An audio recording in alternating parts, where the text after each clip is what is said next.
So, full time from the den via my front room.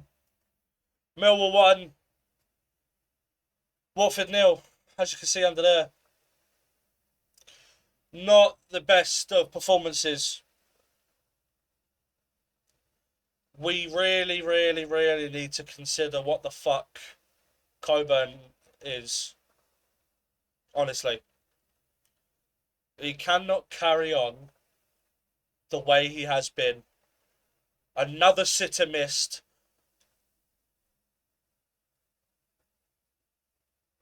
It's just not good enough. Emaku was decent. Couple of times he just needs to sort out his final decision.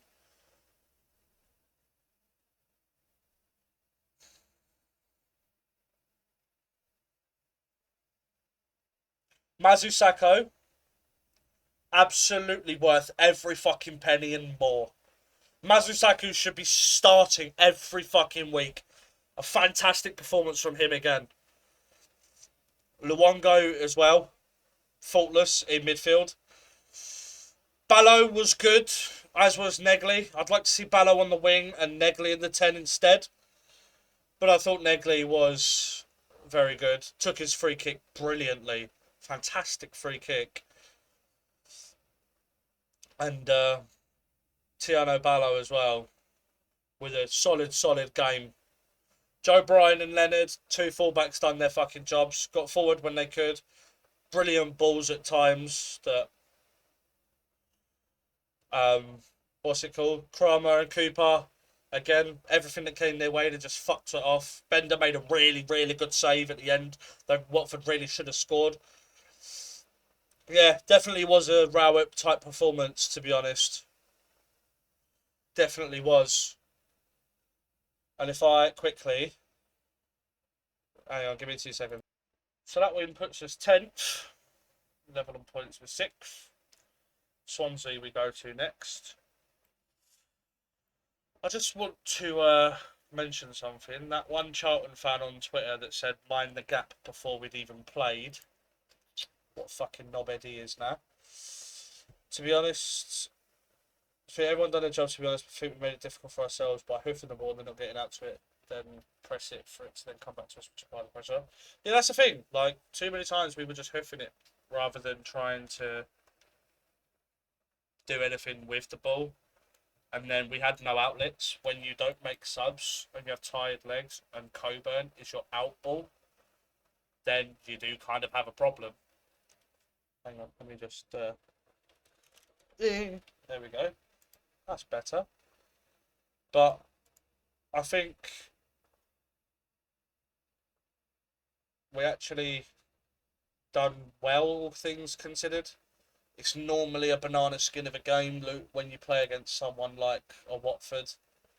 Someone that's going to be in and around the bottom three, you'd think, this season. Always going to be one of them difficult kind of games. Normally, like I said, a banana skin, a game that we normally slip up or choke on. But we need a new striker, 1,000,000%. I think if Leonard is injured, and it wasn't just a precautionary sub and he wasn't feigning injury because it was late in the game, just to try and break up the game.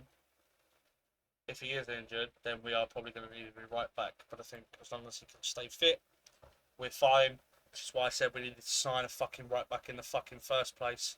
Because asking a Millwall player to be fit for a season, when so far we've had 16 or 15 players out injured at some point this season, and we're only 6 games in, 9 if you count the cup games.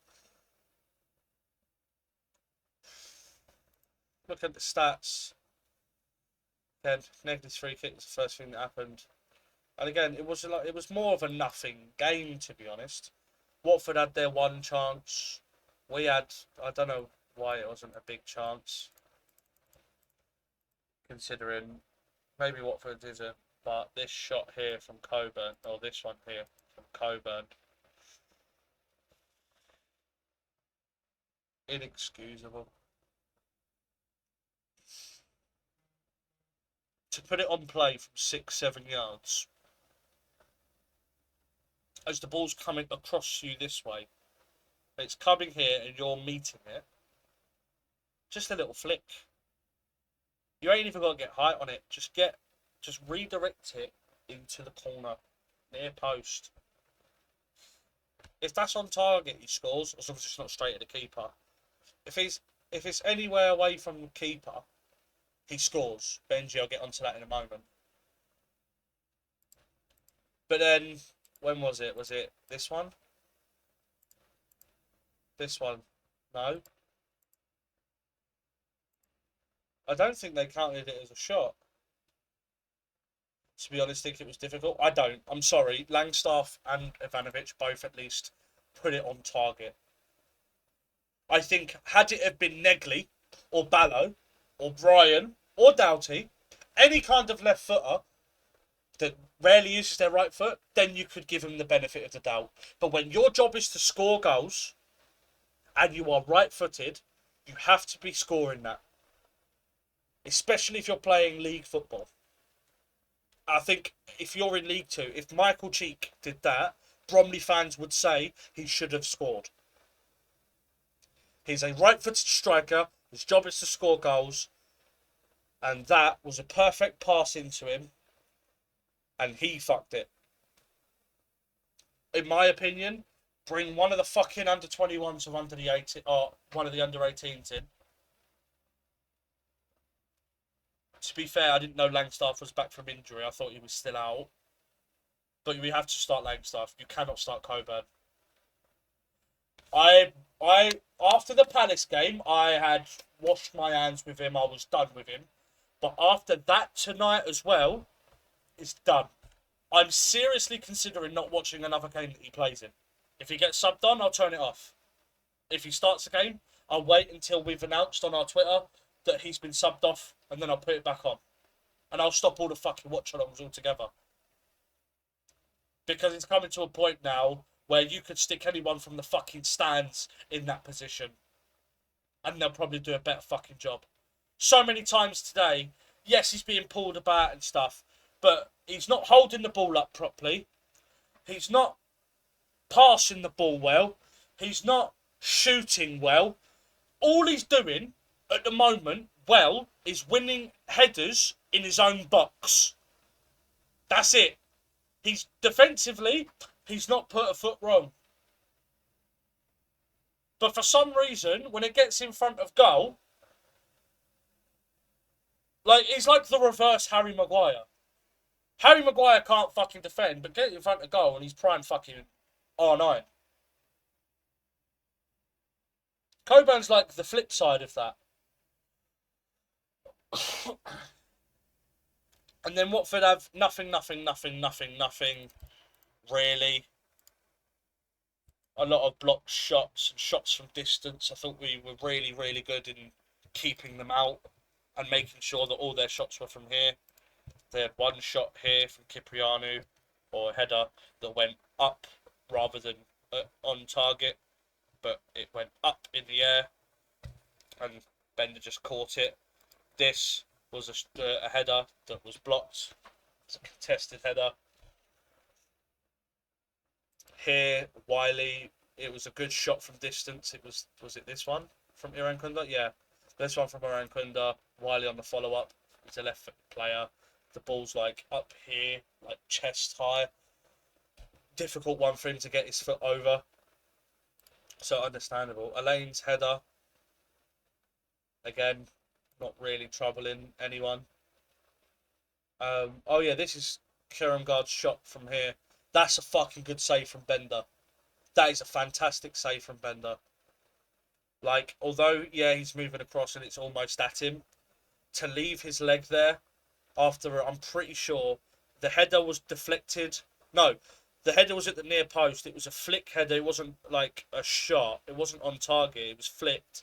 And then Keramgard's shot is, I think it's deflected off of Cooper, going far post, and it's going near post. That's why Bender goes down to it, and then he manages to keep his leg there and save it. But from a point XG. Apparently, this this shot from Cooper. I don't know. I don't know what that's about. I actually don't remember that. I can't lie.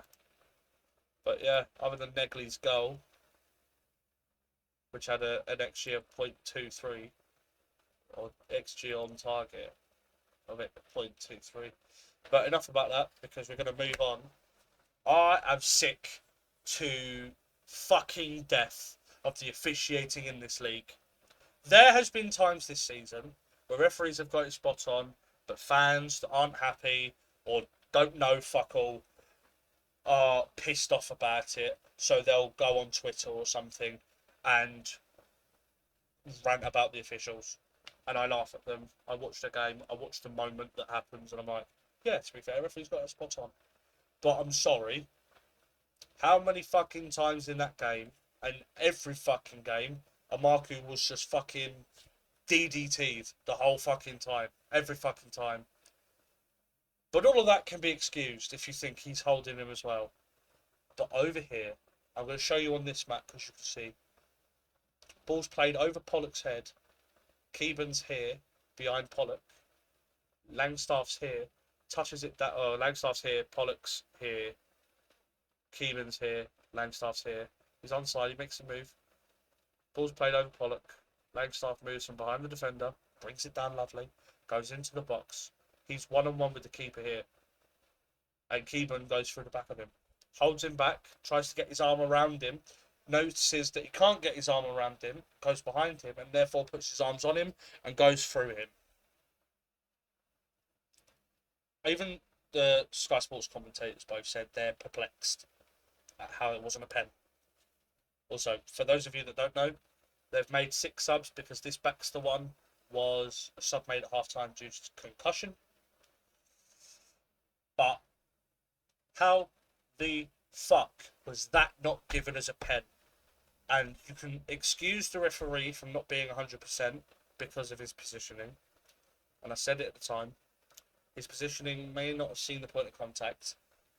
But with the referee's positioning and with the point of contact, the lino is right fucking there. He's watching it. You see in the reverse angle behind the challenge as you have Langstaff here and the player here. You've got the linesman has the best angle of it across, and you can fucking see him. You can see where that fucking linesman's looking, and there is a direct. You can see through the challenge under his arms, through to the linesman's eyes. It's that fucking obvious. The linesman can see it. How the fuck between the ref and the lino they haven't given that is beyond me. A lot of our fans will say, oh, it should have been a penalty for some pushing and shoving in the box, some holding. But genuinely, as a referee myself, how in the fuck has that not been given between both the referee and the linesman? Clear as fucking day. He's tried to get round him, Kevin. He hasn't been able to. Langstaff has stayed ball side, and Kevin just goes through the back of him. Honestly, a fucking joke. But the one thing I want to address, and they probably won't see this, but this is directly aimed to you, IFAB. Change the fucking laws around holding and grappling, because I've had enough. Because whenever Ivanovic or Coburn are in the same country as the fucking football, any centre-back and every centre-back in the league decides to play fucking WWE with him. It gets on my nerves to the point where they're very clearly not playing the football. They have no intention to play the football. They're just stopping Coburn and Ivanovic from being able to move. Which, in my opinion, should be obstruction at the very, very, very, very, very least every fucking day of the week. They've clamped down on holding and pushing from set pieces in the box. At least in the Premier League. They need to do it all over the fucking pitch. Because it's getting beyond a joke where tall strikers can't do anything anymore. You just can't. You can't move. You can't jump. You can't win headers. You can't control the ball and bring it down because you're then pulled to the floor. You can't do anything as a tall striker. Which is why I feel for players like Coburn and Ivanovic. But yeah, Coburn can't fucking finish, but he can't even link up the play because he's being pulled to the floor every 5 minutes. That needs to be stopped. They need to clamp down on it. Because too many times, look, I'm not just saying it was Kevin, Elaine and Pollock, because Cooper and Kramer do it and all. They do it on corners. They need to clamp down on holding all over the pitch. You can be physical. You can have hands on players. You can give him little nudges. But when your arms are around them or you're holding them, it has to be a foul. You can have hands on players, but the moment that your hand closes, that's when it becomes a foul. It's simple. It's black and white. It doesn't bring the game of football into disrepute. It doesn't prevent the flow of the game. And it helps the spirit of the game, which is what they're trying to do with all the corners and set pieces in general in the box. It baffles me how that they're addressing the stuff that happens in the box, but not as soon as it leaves it. Because, to be fair, I know why they don't. Because if they did, we would win the fucking league with 120 fucking points from penalties every fucking week. Just from set pieces alone with Cooper in the box. But for some reason, although yes, they do it in the Prem and there's no VAR in the Championship, it's not being clamped down on the Championship. But, moving on to the players that came on, Caleb Taylor didn't do fuck all. Came on the pitch to just win headers. He did. Same with Zach Sturge. Langstaff was brought on to just chase the ball and be an outlet for us because Coburn cannot run to save his life. Wes Harding was brought in the 92nd minute.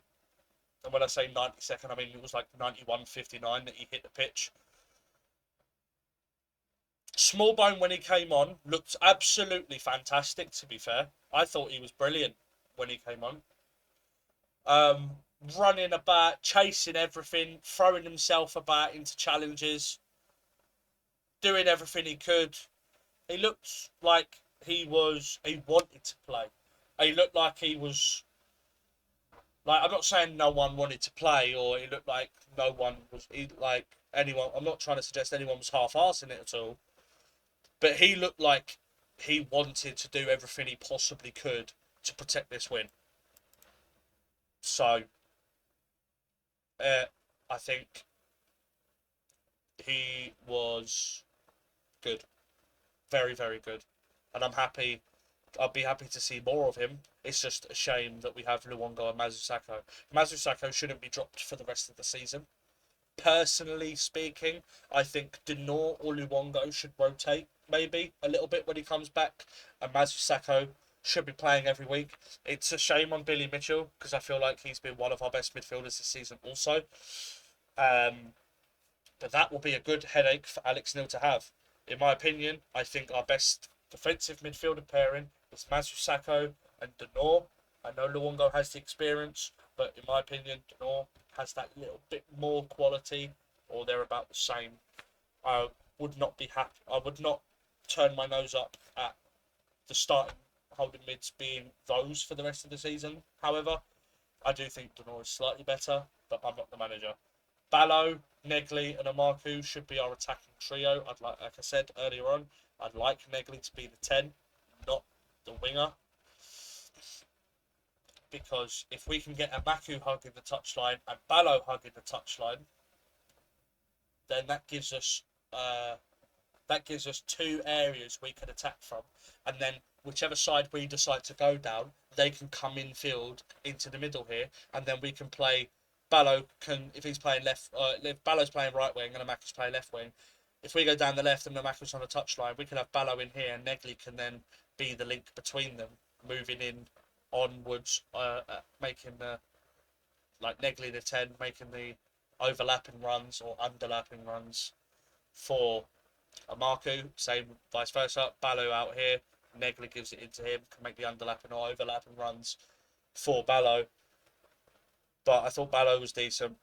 Kramer and Cooper didn't have much to do, but when they had to do something, they did it fucking well. And ultimately, we've kept a clean sheet. Same with Bender.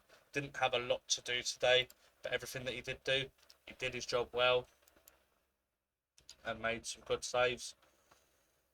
Talking on Watford, they were a lot better in the second half, but not on paper, not necessarily on paper. I still think that it's Charlton, but definitely in terms of how they played, that is the worst performance, especially specifically the first half. Second half they was a lot better, but I feel like we just let them come at us.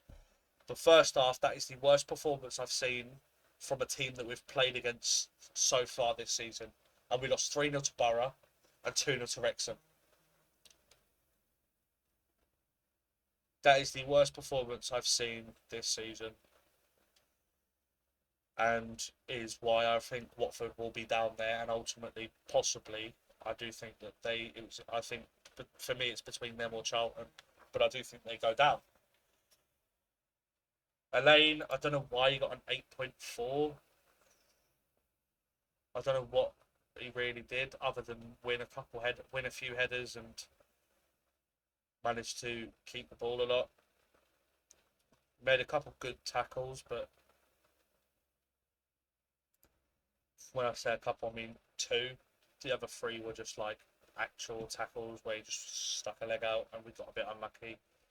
I think he was definitely one of, if not their best player, to be fair, today. So I think that rating is good. Do I think it should have been 8.4? No. In terms of my man of the match, I think it should go to Kramer. I think not just because he's 8.1 rated. I think everything that they did, whenever he was involved, they lost every time. He was solid. So for me, my man of the match today. Um, Loser was just trying to be that like DM cam mix, trying to involve himself as much as possible. Iran Kunda, what a fucking talent. The only thing, the only player who looked like they could, like the only player that caused us problems today. Not even close. At times would drag his team up the pitch, but I won't talk more on Watford. But that leaves them one position, one place, level on points, but only by goal difference outside the relegation zone. And it leaves us in 10th, level on points with 6th, and a win could put us, as long as results went our way, a win puts us as good as 2nd. Very, very tight from 10th upwards. And to that one Charlton fan that said, mind the gap, you are a fucking bell end, mate. In fact, this is a good point to follow. Like, scrap that. Like, let's be real. Like, we're not going to win. But 10 points with half a squad, and we normally start a lot slower. We normally click in around December. Yeah. Yeah.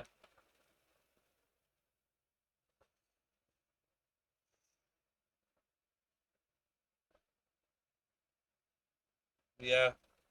Same. Big fan of small bone. Yeah. Yeah. See? Out of position attacking mid, playing as a winger. Horrific lazy journalism. There we go. This knobhead. For some reason. Like,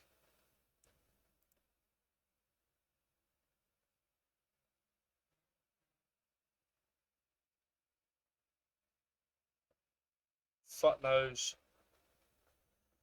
why you would tweet that, especially when we've got a game to play, knowing that you'll just get fucking clowned back. Knobhead and Venom rightly giving it back. See the replies.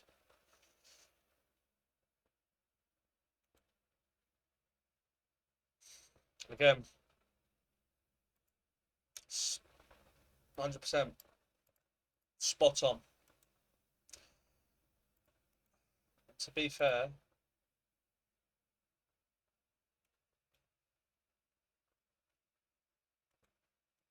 oh shit, didn't mean to do that. To be fair, they're not wrong.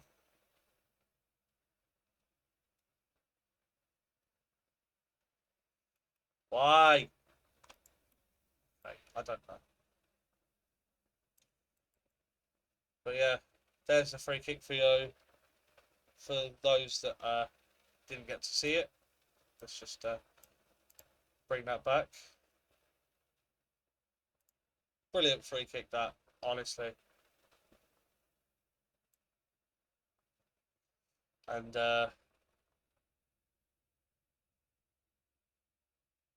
pretty sure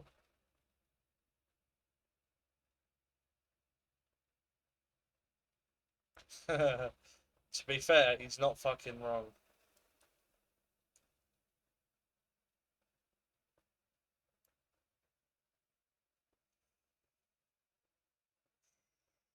But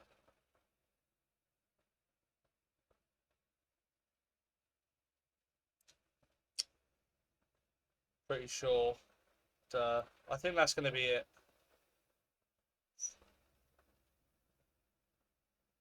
Apparently, he hurt his shoulder in a collision before half time at Palace. And I think an injured Ivanovic would probably be better than a fully fit Coburn, to be honest.